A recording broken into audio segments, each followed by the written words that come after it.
welcome to another episode of our conversation on Giants in Dungeons & Dragons 5th edition. I, of course, am Megan, and joining me for this series is the effervescent Casey. Ooh, hey Megan. Oh, hi!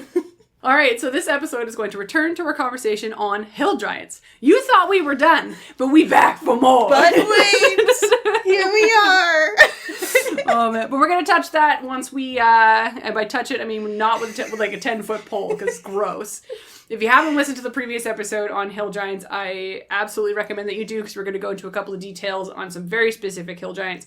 So having a base knowledge would be really good. But before we do that, we are going to discuss a little bit on what it's like to role play giants in general. Awesome. Yes.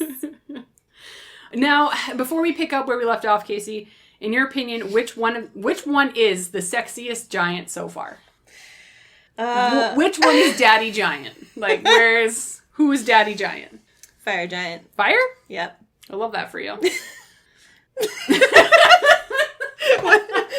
What they lack in height, they make up in other areas. Casey, my lad. See, I'm all about the frost giant. I know you are. I know, like it's like I feel like anyone could pick me out of a crowd and be like, that bitch likes frost giants. Like, and they would not be wrong. Because they do not lack anything. They're just as aggressive as I need them to be. They have a good society for me to be a part of, and I would love to be a frost giant queen. You would suit it so well. Right. And maybe, my stature would be okay as leader of a frost giant. I feel like as a delicate scientist, you would do really well for metalwork. Yeah, oh, thanks. You're welcome. That's so nice. That's what I think. How very kind. And like the I'm a planner, so yeah. Like the tactile strategy, You're very strategic. like nature of them. I'm just like, I'm all about this. Okay, guys, huddle. Like, yeah. I can see you being the kind of boss that has Slack huddles. Do you have Slack huddles? No. Okay. But I was going to just call you out. Love a good Slack huddle. Oh my god. Well, that being said, so we have talked over the course of these episodes on how to roleplay and tried to give you some inspiring tips and tricks on how to do so for each one based on the episodes that we were talking about. So let's take some time and just kind of compile and recap some of the differences and some of our ideas, shall we? Excellent. So just to give you a thing, giants as a whole, as we have discovered, are wildly misinterpreted in social media. And I say social media because if they had an Instagram account, all you would see is either food, their last kill, their most favorite weapon, or just, it's their most recent build, like if we're talking about the masonry and whatever. Right. Like, I feel like I made this. Like, I just want to talk about what each of these Instagram feeds is going to look like for them. I think that would be fucking hilarious. But they do have history, and they have personality, and they do have purpose. There are things to remember as a DM when you were considering playing one of these fine folks. So why don't we just, again, we'll take a moment and we'll talk about each giant for just a hot sec and provide a quick tip on how to roleplay with them. Let's start with storm giants, shall we? Sure. And I feel like we have a lot to say about each of one of these. Should we have wine first? Casey, you're absolutely correct. I just want to drink wine, actually. You're like, I just want to crack this bitch open. I can't get through the opening without it, Megan. Absolutely. Do you want me to describe the wine for today? Sure. Because I'm the one that picked it out and is a little aloof. So today we are going to drink from the Barefoot collection from California. It's another Pinot Grigio, which we tend to drink quite a lot of. I think most of the wines we've had this last little bit have been white wine. Yeah. But it's the summer. Crack yourself a white wine. Anyways, we chose Barefoot because hill giants have a tendency to not be wearing clothing. Hashtag loincloth. Hashtag loincloth. And I love how on the back it says footnotes. So this is a tart green apple. Notes mix it up with a white peach undertone. Floral blossoms and citrus aromas do the tango. Sunshine in a glass. So I would like to be very transparent that Barefoot wine is a $10 wine. Nice. Yeah. Canadian. Great go-to. So that's like a $2 wine in the States. True. Am I wrong? This is gonna get you where you need to go. Absolutely. Barefoot or not. I like it. So it is a white wine, and it does actually pour like it looks like water. I know that coloring is very expensive looking. All right, my dear. Cheers. Cheers. It does look like we're drinking water. That's not bad though. It's easy drinking. It's easy drinking. It's lacking something. There's definitely something missing. You know, like... It's not too sweet. It's pretty light. Yeah, definitely not full-bodied in any way, shape, or form. Not much like a frost giant. Anyways... You and your fucking frost giants. You know what? I'm gonna start a support group for anyone else who has obsessions with frost giants, because that's where I'm at right now. All right, well, so let's do Where it. were we? All right, again, we're going to give you guys some tips and tricks on how to role play, or just some ideas, something creative or what have you for each of our giant friends. So we have the storm, the cloud, the fire, the frost, stone, and of course, what we're talking about today, the hill giant. So let's start with the storm giant. Casey, what are your thoughts? Storm giants. Okay, so these are the most elite. They have high stats essentially across the board, and they are highly intelligent. So play them as such. It's just your players and party's problem if they don't recognize a giant as a storm giant and try and just fight with it, because this one won't. Absolutely. And I mean, storm giants are the ones that aren't necessarily found easily. These are the ones that are like hiding, like way, way underground or high above in the clouds. Yeah. Right? Like, so you're not going to come across one of these often. So if you do, you definitely as a DM want to make sure that it's worth their fucking time to go and visit them. Yeah. Right? So if you're going to roleplay them, remember that there's like, in my mind, I imagine storm giants to be wise old men. Yeah. And they're aligned good. Yeah. Yeah. Like, they're positive, right? And, like, what was it? They're the ones that are, like, the seers, right? So they're the ones that, like, can predict battles and do these kinds of things. So I would love to just roleplay them as, like, that hippy-dippy, like, but, like, also, like, aloof. So not quite giving you the full truths. Or, like, basically just asking for payment as well. Just being like, okay, well, you can pay me the blood of your firstborn child, and then I will tell you if you will win this battle or not, right? Yep. Love it. Yeah. And they, I think, will listen to your, like, pitch or your claim or justification for whatever you need from them. And so as long as it goes your way, like, they are a massive ally. Yeah. They're not going to kill you on sight, right? Nope. They're going to be like, what do you want? Yeah. But, and they won't even, that's like last resort is fighting. Well, because they know they can fucking squash you. Like, storm giants ain't no joke. They strong. Yeah. They scary. They popular to boot. All right, Casey, what about cloud giants?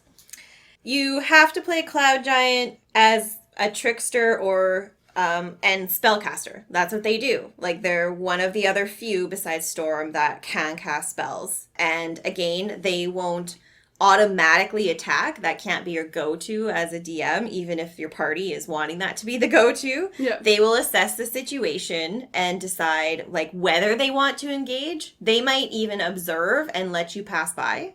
So do homework on this, because storm and cloud have spells. So, like, do your homework to make sure you know what they can do and what those spells do to make the most of it. And cloud giants, too, are kind of fun because of the trickery side and the deceit, the two faces thing. Yeah. So. Oh, yeah, the two masked face. Oh, yeah. Go listen to our episode of Cloud Giants. It was really good. It was good. I would love to play, like, I feel like if you're going to role play a cloud giant, it would be very angelic and holier than thou. You know what I mean? Well, because it does mention in some of the books and some of the readings that they consider themselves the number one giant, even though within the Ordning they are technically below storm giants. But because storm giants are always in hiding, cloud giants believe themselves to be number one because they are in charge. They are the highest. They are up in the clouds. They are They are of goddom in their eyes. And I feel like if you were to challenge that and be like, okay, but like Johnny Storm Giant over here is actually ahead of you in the Ordning, they'd be like, oh, I'm sorry, but how often does he show up? Yeah. Huh? Have you seen here? Who helped you? I did. You didn't. Johnny Storm Giant. Fuck that guy. Totally. Like, absolutely. All right, what about your favorite? Fire. Talk to me about fire giants. Fire! Okay, well, they are just so fucking strong, and they can, like, if you have storm giants in your army going against something, you are going to win. And I feel like you're biased. Maybe. Yeah. And the fire giant dreadnought, just the cool abilities. I mean, they're detrimental for like anything, but just the charging, the ability to attack with their shield, their ability to infiltrate and like be a battering ram themselves as an ability. They're just really, really cool. And so for a DM, they might have to come up in only a specific scenario. Like, you need to be in a place that, like a fire giant, like around lava, or like in a mountainside and all of that. Or in a specific scenario where, like, you are building for a big battle and you are bringing alliances and potentially they aren't on your side.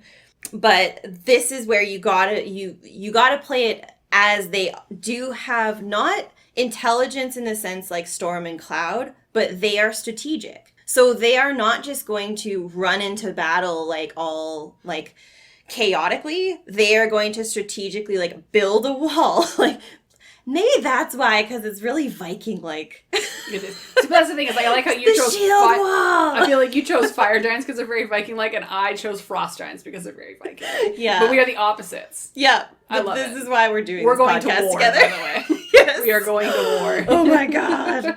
No, I absolutely agree. Like, I find that if fire giants are the strategic style, they put all of their intelligence into basically building weapons, building buildings, walls, like anything to kind of keep them safe. And then they're going to go to battle, right? Yeah. So I think something to remember is that they're always constantly looking for their next best piece of armor or metalwork or weaponry or what have you. And they could spend years trying to perfect their craft, and they're very dedicated, right? Mm-hmm. So, yeah, again, like, they're not as smart as your Storm or Cloud Giant, but they definitely have intelligence in other ways. And I feel like they are, this is me just imagining them because I love them. Okay. Like, always put together. Like, their armor is not beat up. Like, it's pristine. And, like, when they're done battle, like, they will clean everything up, and they will never be caught out, say, in their pajamas. Oh my god. They like, never. They would have one person on their crew that knows prestidigitation, just so that they can, like, clean off their armor post-battle and just, like, clean everything up before, like, and then, like, clean off your shoes before you come inside the castle. Like, very much that vibe. Yeah. I love it. All right, what about Frost? Frost. I do like Frost a lot. Who wouldn't? Like, again, brute force to be reckoned with, can fuck you up really easily. They have regenerative qualities, so remember that as a DM, because that's a rare thing that I don't think any other giants have. Yeah. Like, in this list, except for Hill Giant, and that's only if they eat. But...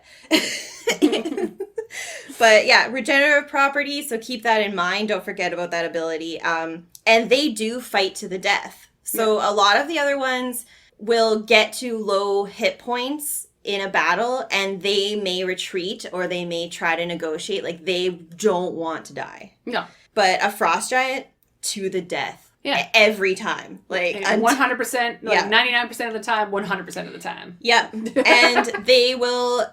In a slight show of intelligence, they will try and assess the situation to find the strongest opponent, and that will be their target first. Yeah. So they will be like, I want to fight the biggest and baddest guy if we're fighting, and then, like, ensue to the death. Yeah, start from the top, work your way down. Mm-hmm. Yeah, I would definitely want to play into their competitive nature, not just in battle, but I feel like they're the kinds of giants that don't like being bad at stuff. Yeah. So, and we talked in a couple of these episodes about what it would be like for your NPC party, also your PC party, to rock up to, like, a Storm Giant or Cloud Giant, Fire Giant, Frost Giant, any of these giants, right? And I like the idea that it's your Barbarian that is going to get you out of this one. You know what I mean? Because, like, you always rely on your charismatic characters or your bards who are going to decept, or...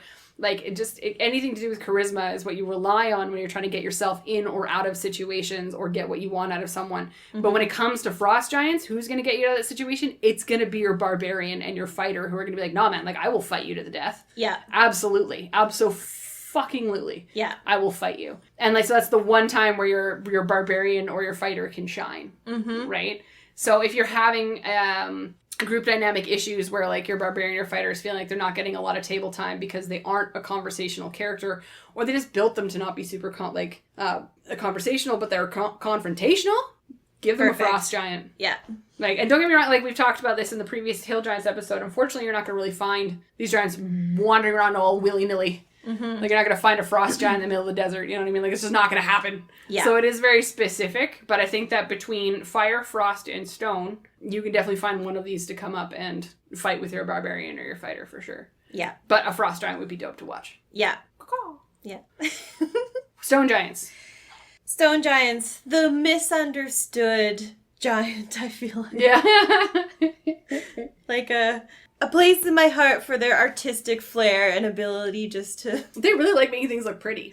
Yeah, and they are recluse, and, you know, it's a sad story, and yeah, you can probably hear the same sadness that I did when we talked about Stone Giants, about them just getting rejected, and then they become recluse and isolated on the like, surface level of the world. Yeah. And it's just, like, such a pity party. Oh my god. So, yeah, like, focus on that, and kind of maybe a bit of a, like, pity party scenario of, like, maybe soft-spoken, a little bit slower. A little more aloof. Yeah, aloof. And that's kind of their persona in any sort of interaction.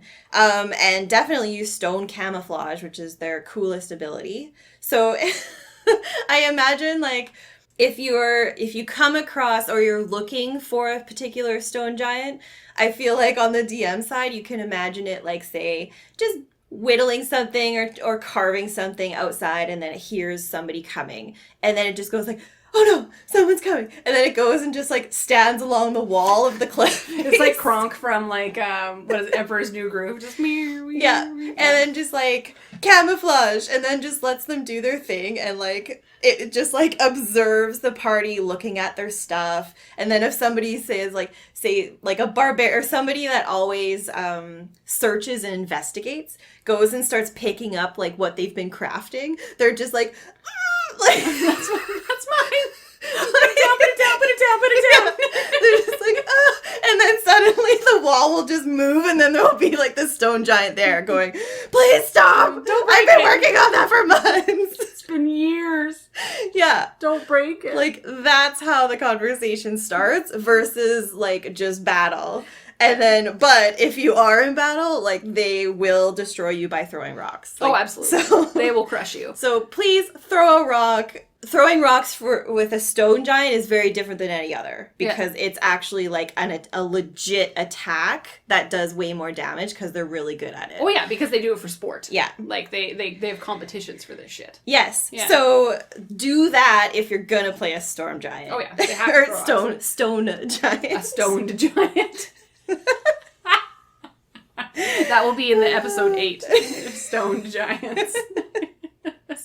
Oh man, no, I like the idea, like, because when you mentioned the fact that they hide against walls, all I could imagine in my head was the fact that they're so large, but they just press themselves up against a flat wall, and so they're just a stone giant shaped rock, just up against a wall, thinking that it's hidden. And then you walk in, you're like, like, why is the top of that rock shaped like, you know, a head and shoulders? Yeah, these are the ones that have, like, the weird gravestones too. Yeah. If I'm remembering correctly. Like, when they die, they walk into, like, where their graveyard is, and then they just sit down and become a petrified rock. Yeah. Yeah. See, that's pretty dope. Yeah. I would they lean have into great the graveyard. history. Yeah. Mm-hmm. I would lean into the graveyard aspect. But I do also want to say, like, I feel like if I was to play one, they would be obsessive compulsive cleanliness. So, like how you said with the armor of the fire giant, I feel like they would just have to have every rock and stone in its place. Yeah. So, like, if you walked into, like, a castle or some kind of a keep or a stronghold or their caves, everything is just smooth. And it's beautiful. It looks like marble, but it's just, like, regular, like, clay stone. Right. But, like, it's so perfect. Like, for some reason, this is a stone cavern and there's no dust. Mm-hmm. It's just pristine, you know? They don't care what they look like as, like, themselves, because they're hard at work all the time and they're doing their thing. But I guess I feel like their surroundings would be, like, super clean. Yeah, Yeah. agreed. And so if you walk into their cave, like, put your backpack down and, like, make a muck, same thing, they come out of the wall. No. I just swept. Yeah. Please don't put that there. It's like, here are your slippers if you're going to come in. Please remove your shoes. Thank you. Yes. Love it.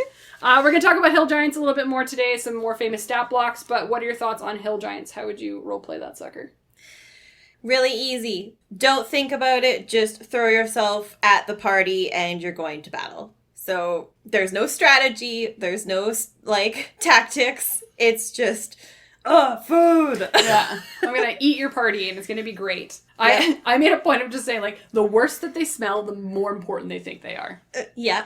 I feel like the smell is something that you really need to lean into.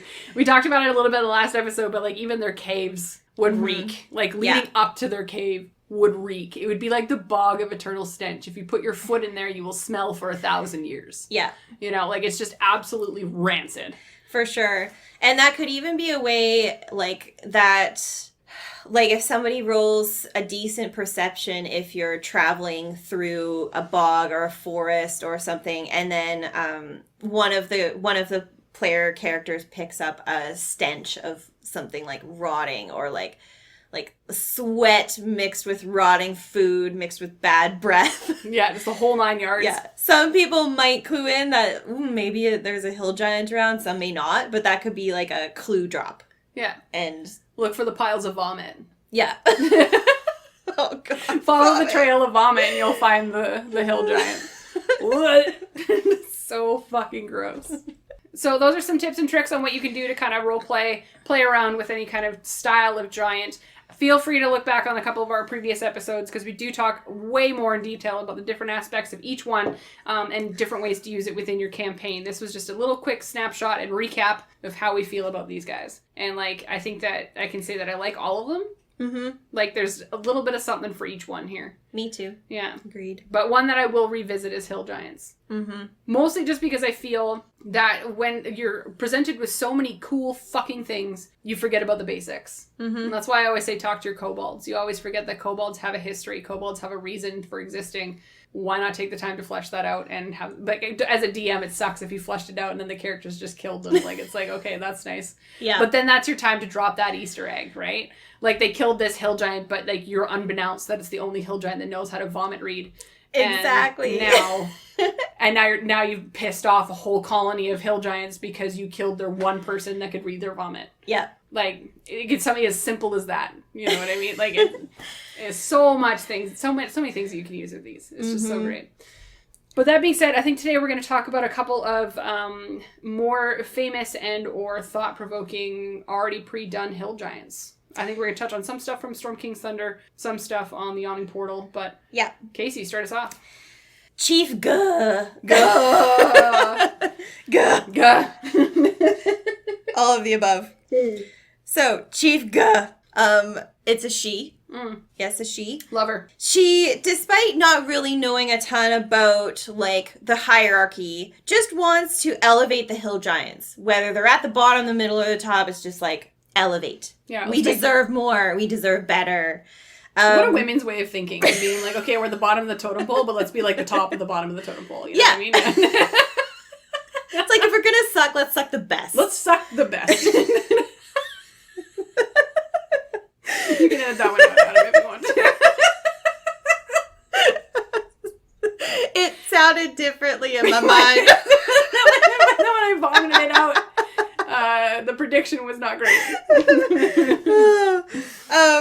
Okay, Chief Guh has no higher intelligence, even though, like, one might think so. It's the same. Like, she is what she is. She just had an epiphany one day and was like, oh my goodness. But that's it. And so her plan to be the best of the bottom is to eat as much as she possibly can all the time so that she is the biggest. So yeah, going back to that kind of natural thing, like, the biggest means the strongest, which means the best. People will follow. Yeah. So she eats so much that she basically wants to be obnoxiously big. Other gods and other, like, chiefs can't really ignore her just because of her size. And so she's well known for her stronghold, and that's where she is. And she is, like, the largest giant you will ever come across. And so with that, you can imagine at some point, if you're eating profusively forever, you're going to get to a point where you can no longer walk. So she sits upon a broken cart that she used to get wheeled around in until she broke the cart. And so now she sits there and just is. Just exists. Just exists and demands people. Makes demands to her servants, to people around her, or creatures around her. What a life. Yeah, I mean... I would thrive in this life. Like, absolutely thrive. And she is conniving, because once she became chief and decided on this mission of just being the largest, she took it upon herself to steal all of the husbands of all of the other female hill giants in the tribe. Okay. We don't like that. What a hussy. Like, tables have turned. Yeah, I don't much care for her anymore. And essentially just made them tasked for getting her food, like all hours of the day, to the point where they would convene and go out in groups to get food and bring it back for her. And as the resources got exhausted, like, they would have to travel further and further to search for food for her. And any food. Like, it would be, like, livestock, the crops, the trees, and then they would take the farmers themselves because there's not, like just anything, and bring it back to her to eat.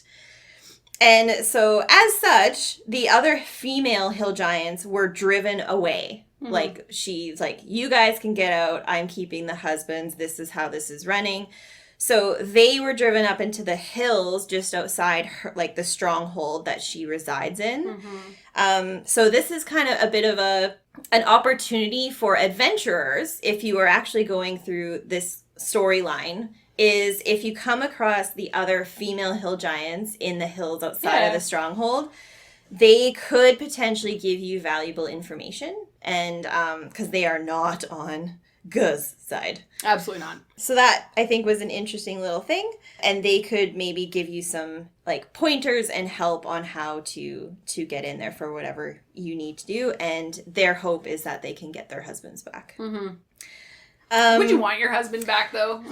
No, I would not. I'd be like, you can have that. I'm a strong, independent woman now. Like, I don't need your shit. Also, real women lift other women up. Get up and get the fuck out of here, Guh. Yeah, exactly. If anything, it would be to overthrow Guh and then, like, be like, we don't actually need you men either, so we'll just run this. Like, we just as a like female her. only. Yeah. We've survived this long. I think we can keep going. Yeah.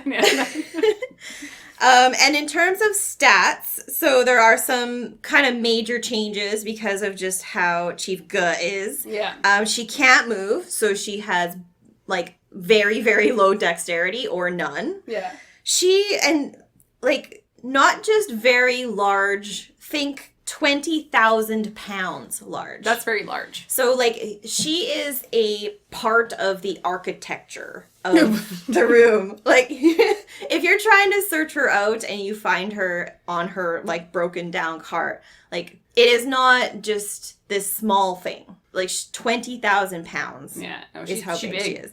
And as such, she has a higher pool of HP. She's up to 160 because there is a lot of her. So, like, you can hack away at, like, one thigh and she probably won't notice for a really long time because there is a lot of her. So keep Could you that imagine? You just have no feeling in areas of your body. Oh my god. Yeah, like, disgusting. She will smell so bad. But because of how she grew herself so big, she couldn't move. She needed to, like, make demands to the people around her. She is one of the hill giants that can speak more than just giant. She can speak common and goblin very poorly, but she can give out, I think, basically direction and demands to other creatures that are servants or in the stronghold. So that is one very different thing to a regular hill giant. Yeah. So knowing that as a DM, I think you could prepare for potentially having an interacting conversation with a party.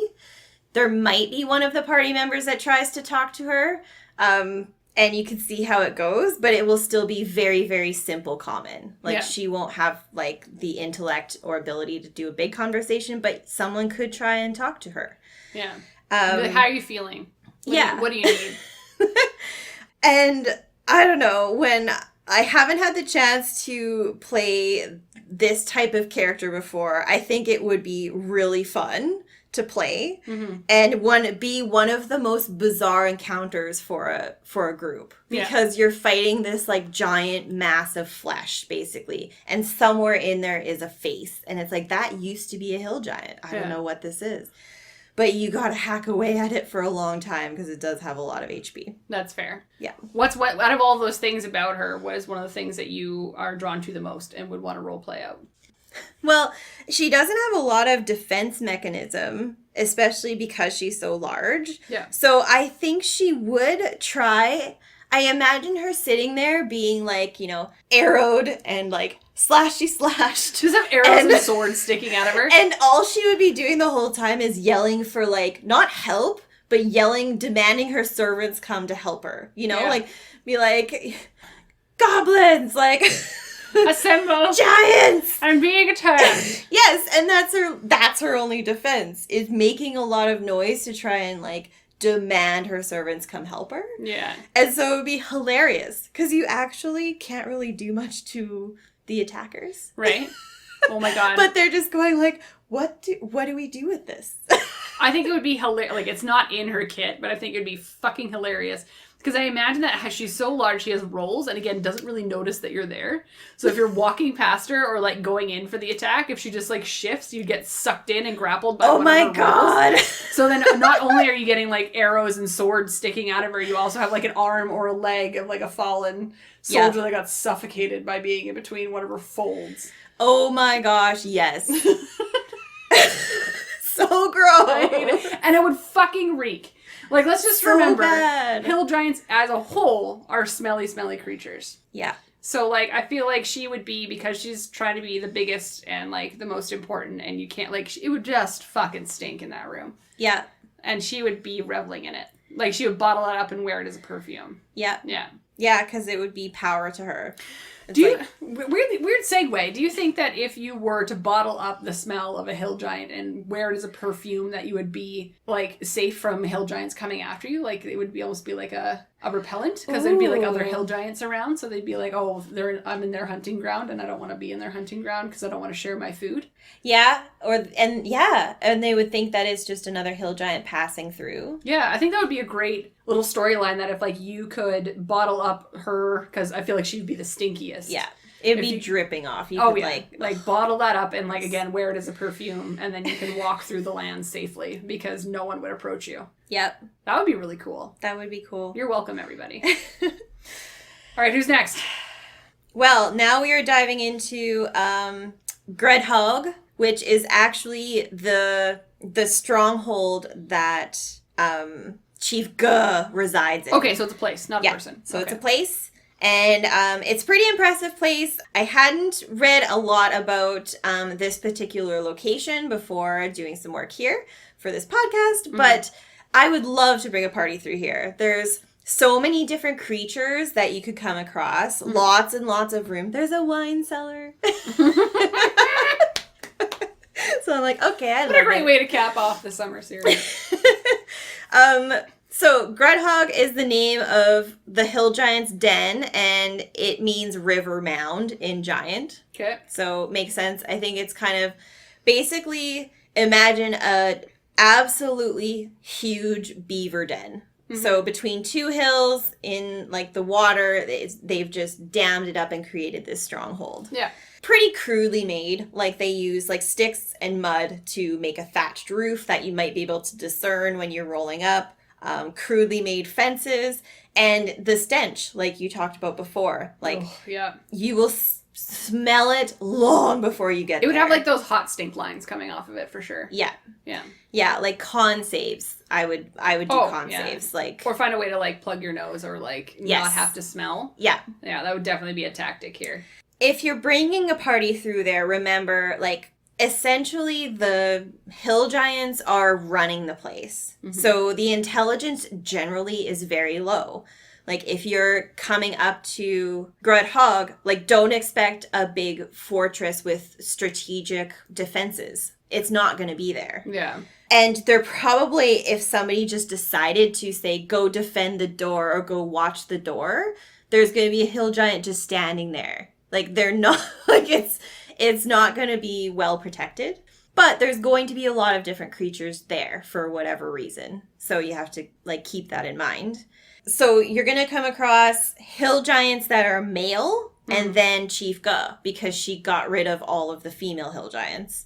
And then you're going to see other creatures that, for whatever reason, have shown loyalty.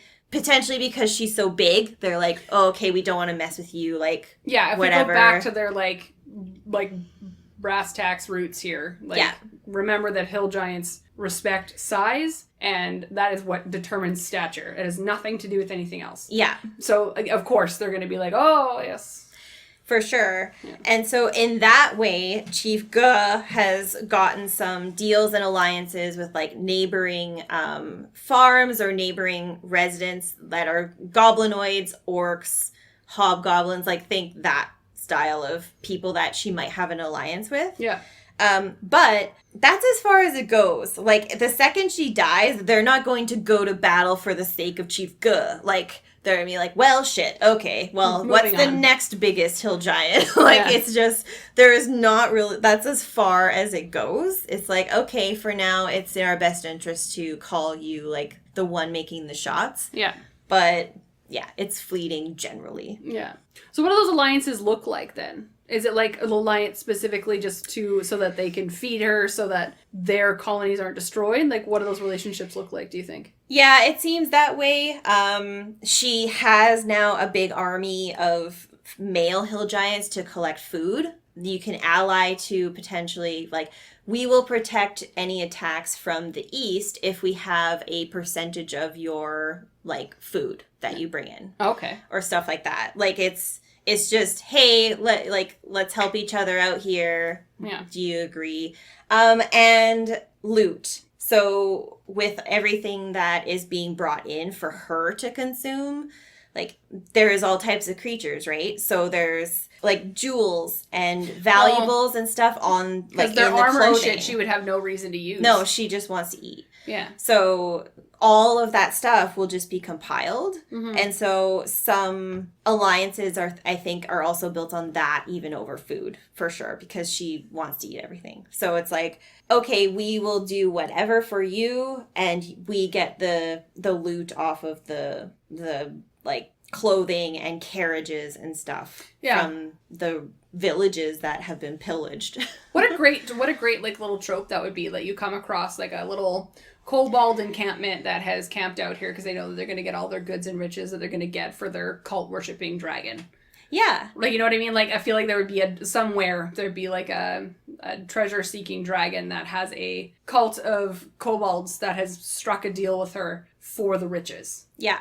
Yeah, and I kind of go back on her offering food, but even if they can go out and find more food and bring it back, then they get some of her treasures that she's gotten from everything else. Yeah. So same thing. It's like, for her gain, she can make these alliances, but then in the end, it's like, if she dies, it's like, well, shit, okay, let's just move on. Yeah. Like, there's no vengeance or anything like that. We're done. Yeah, we're It's done. We finished it, right? Yeah.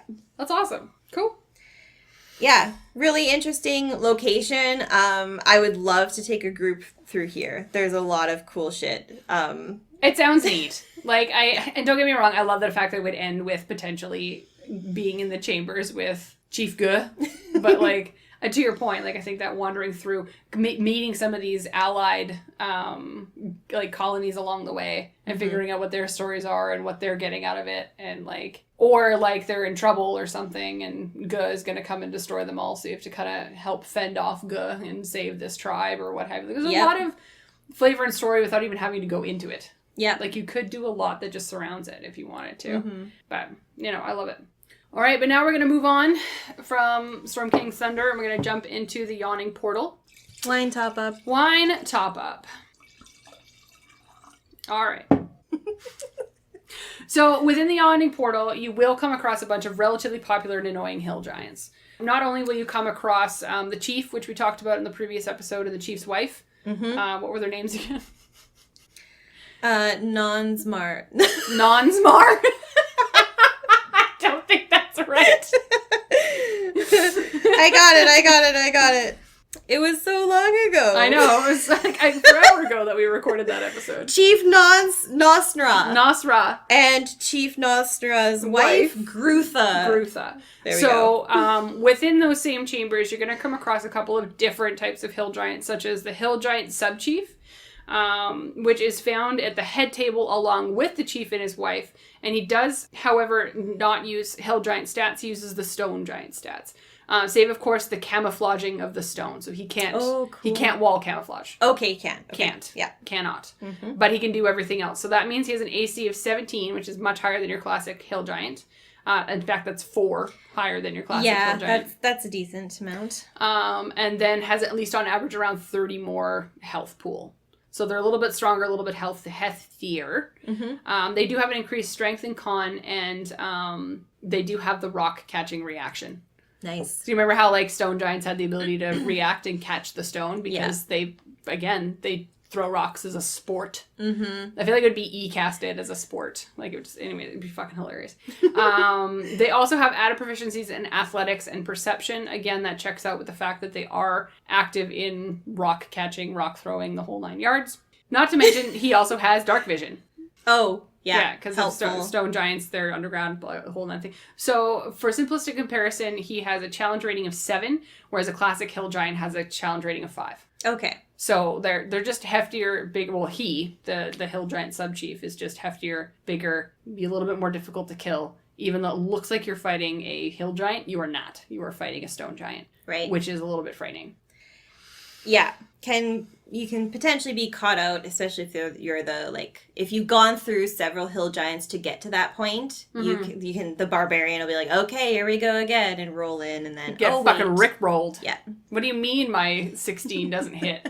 Yeah. That's the fun part of the DM too. It's like, does not hit. It does not hit. Yeah. It is a miss. You heard that right. You fucked up. What do you mean 25 doesn't hit? Fuck that. Also, you will find hill giant sergeants. I was going to say surgeons, which I feel is like a Dave thing to do, unfortunately. It's just to say words, like easy words, specifically inaccurate. Anyways, there will be hill giant sergeants who wear fucking chainmail. So it brings their AC up to 16. Yeah. So this is kind of like, they do use your classic hill giant stat block from what I understand, but then they have the added chainmail. So they're just a little bit like harder to hit. That's all. For sure.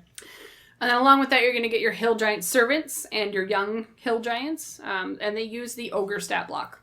So an AC of only 11, speed of 40, and a strength of 4, and a con of 3. So similar to your classic hill giant, just slightly weird, like slightly weaker. But still dumb as a post.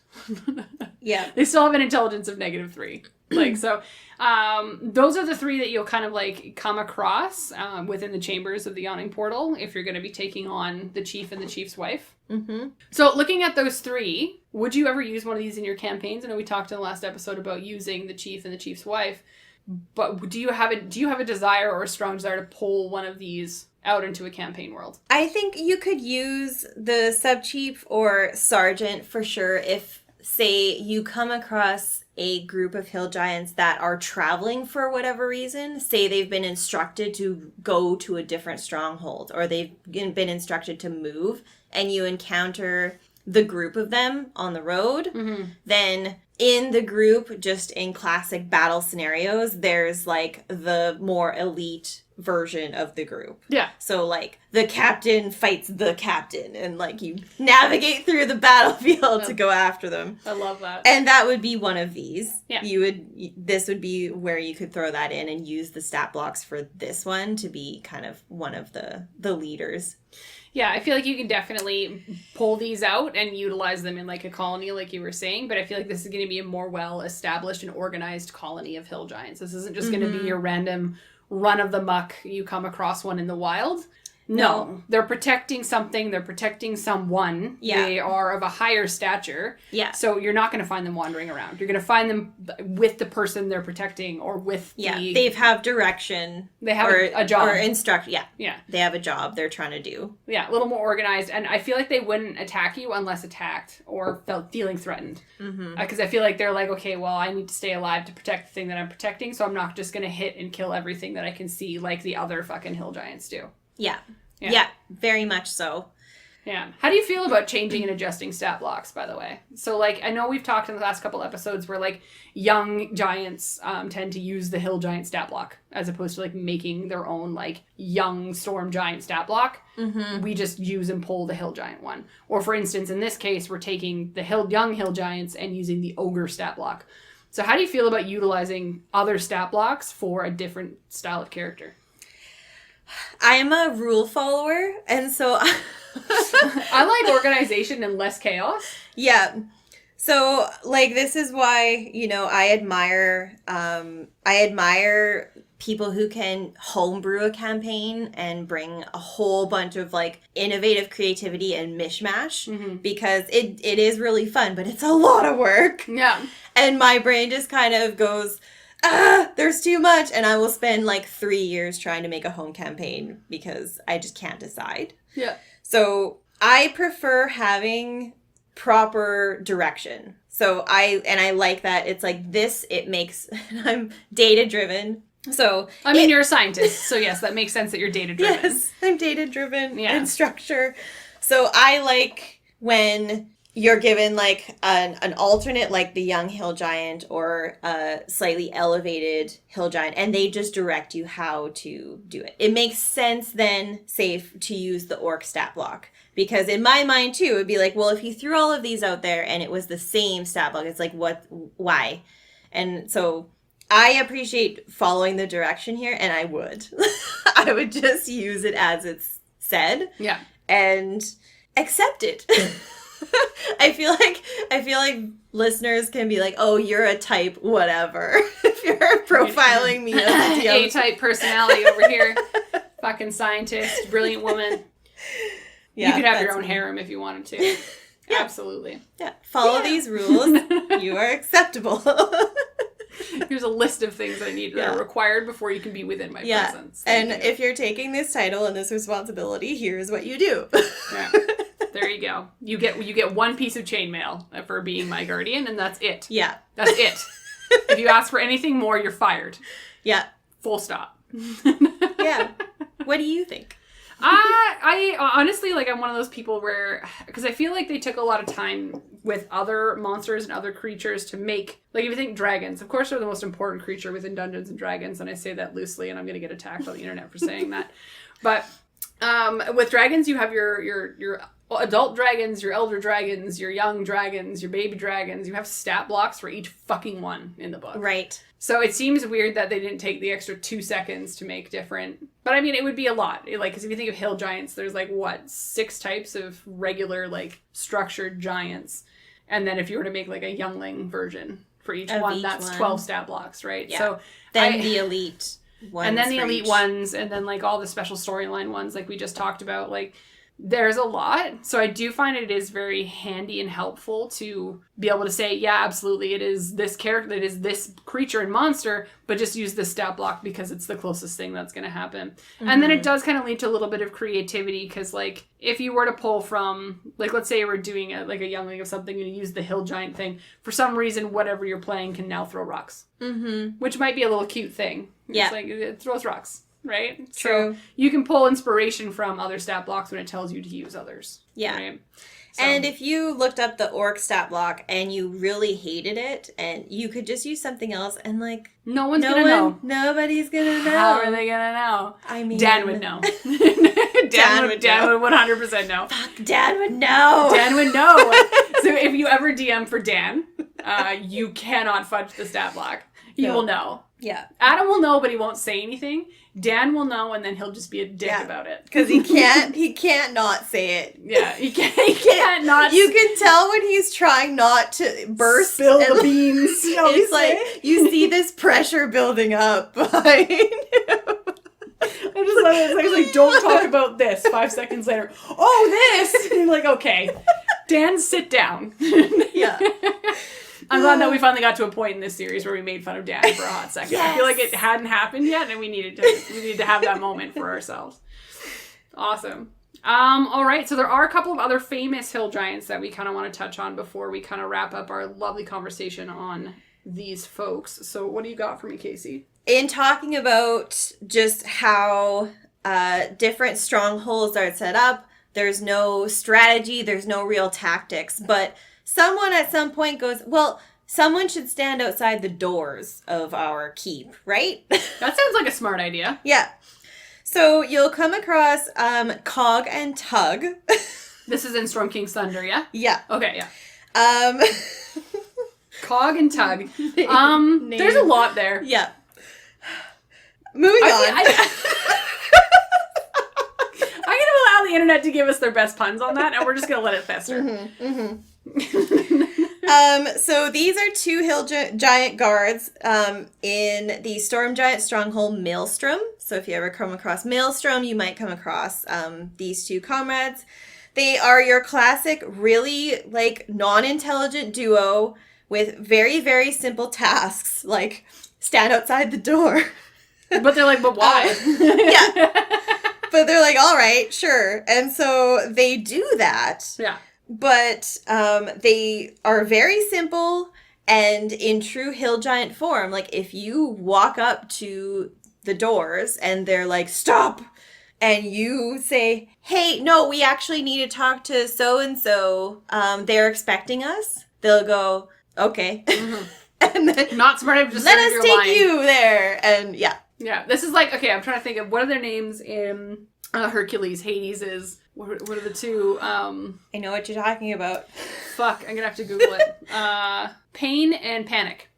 Yes. I didn't have to look that up, by the way. Nice. I know you can't see me, but I did not have to Google it. Pain confirm. And Panic. Yeah.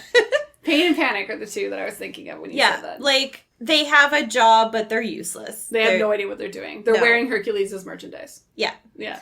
And so from super easy as a DM, the players may overthink it because they'll be like, okay, do we need to just like sneak in and attack? What do we need to do? And those guards look scary. I don't want to do that. Yeah, because they are still hill giants. Absolutely. But essentially, if you don't nat 1 on whatever you're trying to do with them, you probably will get away with them escorting you to exactly who you're supposed to kill or steal from or whatever. Oh, by the way, do you have any knives with you that I can borrow? I just want to throw one at your boss real quick. Yeah. Oh, yeah, absolutely. Here you go. Yes. Like, you can bullshit so easily through these guys. Yeah. So kind of a fun duo. And like a classic pair of guards that come up and they dumb. Yeah, so cute. So they would be fun to role play. I think it would be a fleeting moment, but for the DM, a good moment. Like, again, sometimes when you're playing in those serious campaigns, it's good to throw in these little tidbits and these little characters that are just built different and to have a little bit of fun. Because I think people always forget that the DM should be having fun too. Yeah. And like, I think this is a good call out to that when you're playing a serious campaign. Yeah, and from the player's perspective, I think everybody thinks, like, everything is going to end up in battle. Like, oh, here we go. We're going in. Like, we're going to end up fighting these guys. And this is one scenario where you won't. Yeah, get ready to necessarily. Fight. Yeah, and it'll be like, that was too easy. Like, what did we miss? No, you didn't miss anything. They are. Yeah.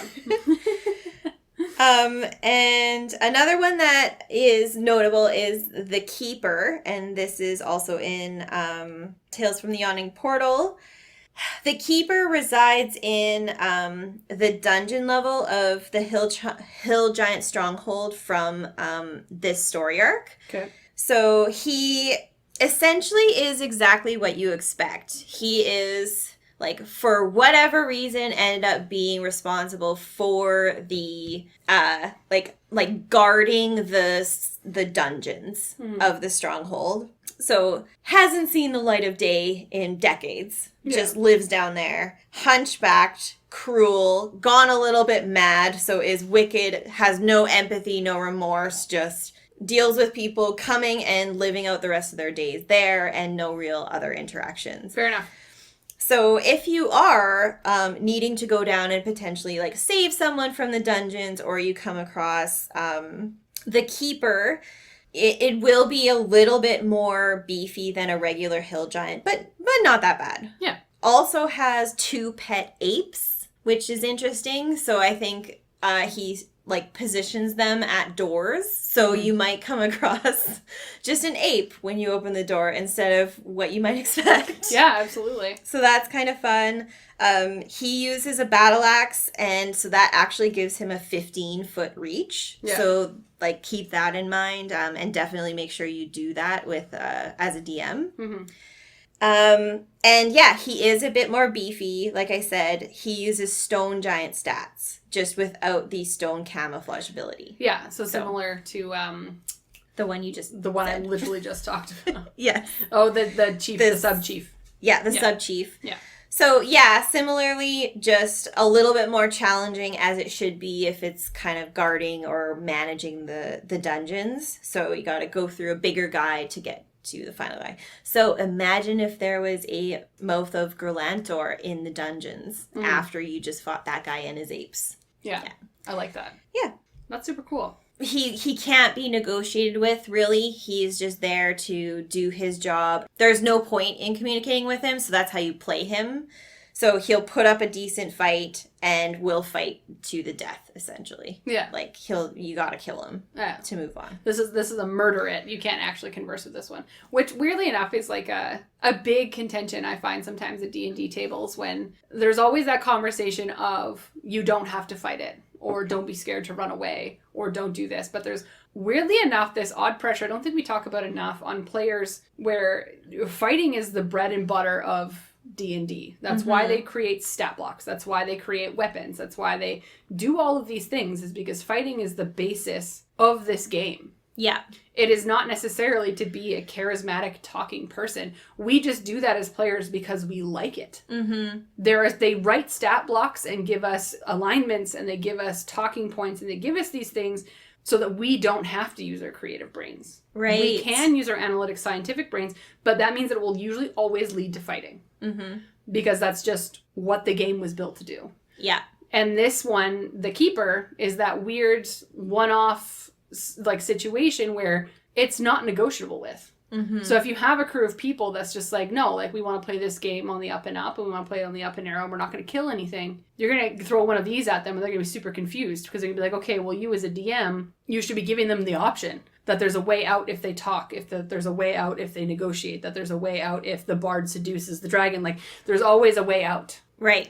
And I don't think we talk about it enough, that there's that pressure, right? And this is one of those, the case in points of, they may try to negotiate and get mad at the DM because the negotiation failed. But that's the character is written. Yeah, exactly. Right? Yeah, you're not going to get anywhere. You can absolutely try. 100% you can try. And, like, okay, I know I've been watching Stranger Things, but, like, I feel like there was a moment in Stranger Things, and anyone who's watched Stranger Things might actually, I don't know if you'll hate me for saying this. I feel like I'm going to get so much hate. But Eddie is a great DM. And I know you haven't quite got there yet. But there's a character in the 4th season who is a DM. There's our new DM in the game. And he was so happy when they succeeded at things. Oh my god, I can't wait. Like, he was proud of them, and he was, like, excited for them, and, like, gave them all the things and the tools that they required to be successful within their game. And they showed that within, like, a 2-minute span. Like, a 2-minute montage of them playing D&D. I learned that Eddie is a great DM. And I want to be his friend. Yay. And maybe date him. So I'm just... I might have a crush, guys. Storm Giants Eddie. It's a whole thing. I'm feeling good things. But that's the thing to kind of keep in mind. If we're talking about being inspiring as a DM and being inspiring as a player, it goes both ways. Like, you're supposed to both be having fun at the table. And I feel like when you come across these kinds of, like, the Keeper that is meant to not be negotiated with, you have to make that abundantly clear. Yeah.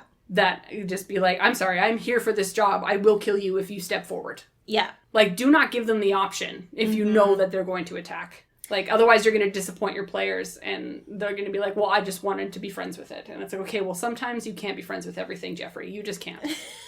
Yep.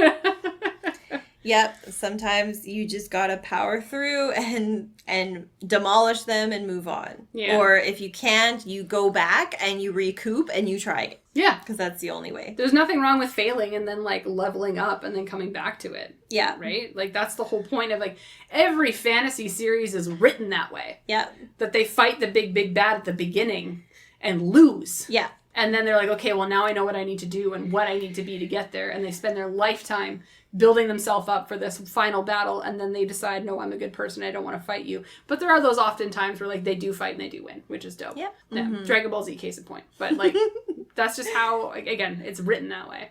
Anyways, I feel like that was a very long tangent about like, DMing and X, Y, Z. But any other final thoughts before we actually wrap up? Well, I think when we think back of all of the giants that we've talked about, I think that is an important thing to consider as a DM is which ones will stay for the fight and which ones won't engage in fight, and which ones will survival instinct will come into play and will run. Like, it's very easy to, like, just stay in the battle and kind of want your players to succeed. Like, when whatever giant you're playing gets down to sub 30 HP, the natural instinct is just to be like, well, let's just play this out. Who's going to get the kill? Blah, blah, blah. But you got to stay true to what those giants do. Yeah. And so if that giant will recognize just by sheer, like, I am about to die and the survival instinct kicks in, like, you need to change how you're playing that character, that giant. Yeah. And be like, it starts to run away. Yeah. And then the characters have the choice whether to, and usually they do, is just pursue that bitch. Yeah, pursue, arrow that guy in the back, like, yeah, obliterated. I feel like you played with our D&D group for too long now. That's yes, 100%. Don't let it get away. Dude, he'll tell his friends, and then he'll tell his friends, and that's like 50 people. Yeah, math checks out.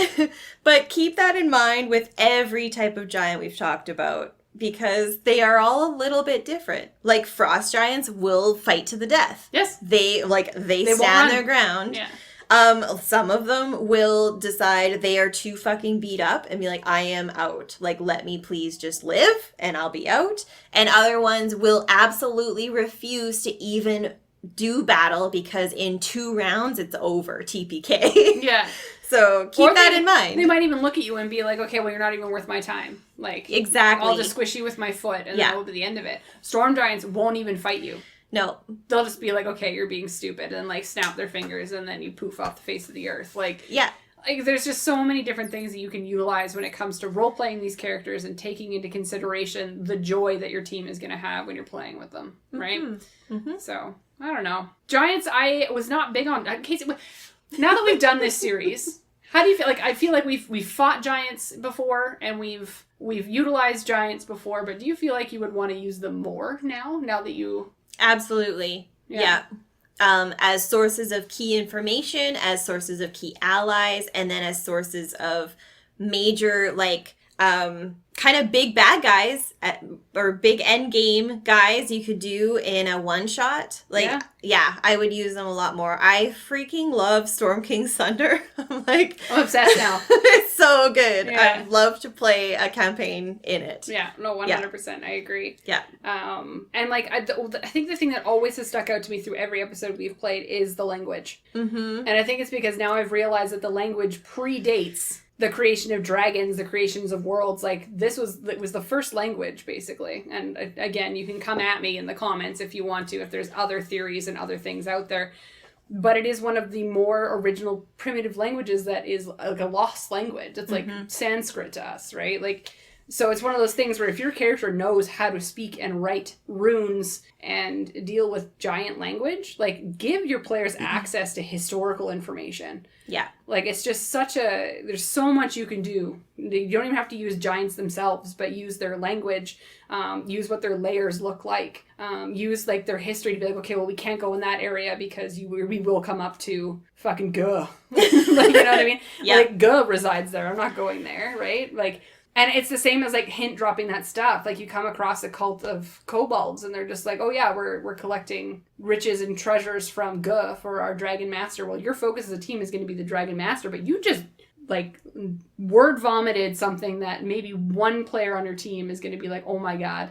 Yeah. That is this giant, which means that they have all of these treasures. Should we go and get these treasures? Yeah. And your rogue would probably be like, absolutely we do. Mm-hmm. Right? So it's just, I digress. I think giants are great. I think there's a lot more to them more than meets the eye, I would say. Absolutely. Yeah. Well, I'm sad to say that that's all for the Giant Summer Special. Yeah, we're all out of true giants in Dungeons & Dragons, and that means that we have to cork the wine and say adieu. Casey, this was a lot of fun. It was so much fun. And we will absolutely love having you on the team here. So I would love to come back another time. Good. It's been great. I hope to see you again. Thanks for listening to this special episode of It's a Mimic podcast. If you'd like to support us, we have a donate button on our website, www.itsamimic.com. And if you'd like to discuss what you've heard here today, you can find us on Facebook, Instagram, and at r/itsAmimic. For other episodes on other kinds of monsters, you can find us on Apple Podcasts, Spotify, and YouTube, or wherever you listen to your podcasts. Thanks again for listening to It's a Mimic, where you never know what you're going to get.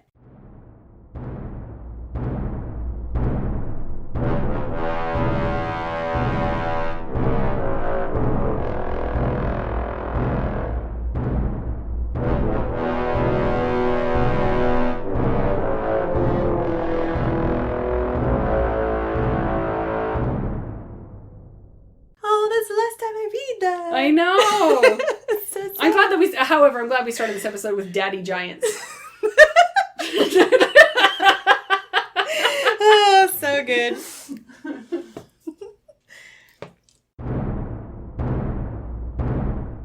Hello, Adam. Hi, Adam. How are you? Hope things are going well for you. And that you're loving all of our bullshittery. No, Ernie. Sorry, Adam, we're going to give it a minute for my cat to stop yelling. I hope that picks that up. Okay, he's getting close. When the tone goes down. Oh, damn it. Shut up, Ernie. That worked. Oh. It's the saddest sound I've ever heard. Oh. I don't think it's picking it up. Okay, we can go ahead. Okay. He'll shut up in a minute when he realizes I'm not coming. Oh my God, Ernie! Okay. Be right back.